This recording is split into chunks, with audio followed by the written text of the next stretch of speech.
മനുഷ്യൻ പരസ്പരം വിശ്വസിക്കുന്നതാണ് ഏറ്റവും വലിയ മതമെന്ന് മമ്മൂട്ടി. മതങ്ങളെ വിശ്വസിക്കുന്നതിൽ വിരോധമില്ല എന്നും, പക്ഷേ നമ്മൾ പരസ്പരം വിശ്വസിക്കണമെന്നും അദ്ദേഹം പറഞ്ഞു.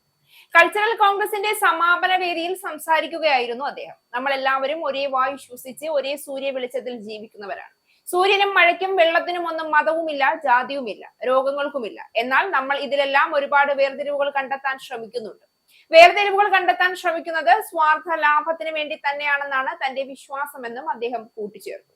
നമ്മൾ പലപ്പോഴും നമ്മുടെ മതേതരത്വം അല്ലെങ്കിൽ മതസഹിഷ്ണുത എന്നൊക്കെ പറഞ്ഞാണ് സംസ്കാരത്തെ കുറിച്ച് സംസാരിക്കുന്നത്. പക്ഷെ എനിക്ക് തോന്നുന്നത് മതങ്ങളെ നമ്മൾ ഉദ്ധരിക്കേണ്ട, നമ്മൾ മനുഷ്യരെ വിശ്വസിക്കുകയല്ലേ നല്ലത്. മനുഷ്യൻ പരസ്പരം വിശ്വസിക്കുന്നതാണ് ഏറ്റവും വലിയ മതം. മതങ്ങളെ വിശ്വസിച്ചോട്ടെ, വിരോധമില്ല. പക്ഷെ നമ്മൾ പരസ്പരം വിശ്വസിക്കണം. നമ്മൾ ഒന്നിച്ചു ജീവിക്കേണ്ടവരാണ്, കാണേണ്ടവരാണ്. നമ്മൾ എല്ലാവരും ഒരേ വായു ശ്വസിച്ച് ഒരേ സൂര്യ വെളിച്ചത്തിന്റെ എനർജി കൊണ്ട് ജീവിക്കുന്നവരാണ്.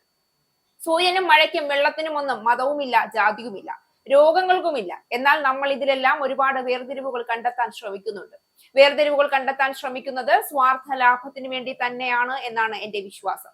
ലോകമുണ്ടായ കാലം മുതൽ നമ്മൾ പറയുന്നത് പരസ്പര സ്നേഹത്തെ കുറിച്ചാണ്. സ്നേഹം ഉണ്ടാകുന്നത് തന്നെ നമ്മുടെ ഉള്ളിലെ പൈശാചികമായ പാപത്തെ ദേവഭാവത്തിലേക്ക് നമ്മൾ തിരിച്ചറിയുമ്പോഴാണ് നമ്മൾ മനുഷ്യരാകുന്നത്. പക്ഷേ അപൂർവം ചില ആളുകൾക്കേ ആ സിദ്ധിയുള്ളൂ. ലോകം മുഴുവൻ അങ്ങനെ ആയി തീരണമെന്ന് ആഗ്രഹിക്കുന്നത് ഒരു അത്യാഗ്രഹമാണ്. നമ്മുടെ ഉള്ളിൽ തന്നെയുള്ള നന്മയും തിന്മയും തമ്മിലുള്ള യുദ്ധത്തിൽ നമ്മൾ ജയിച്ചാലേ ഈ ലോകത്ത് നന്മയുണ്ടാവും. അതുതന്നെയാണ് നമ്മുടെ സംസ്കാരവും പറയുന്നതെന്നാണ് മമ്മൂട്ടി പറഞ്ഞു വെച്ചത്.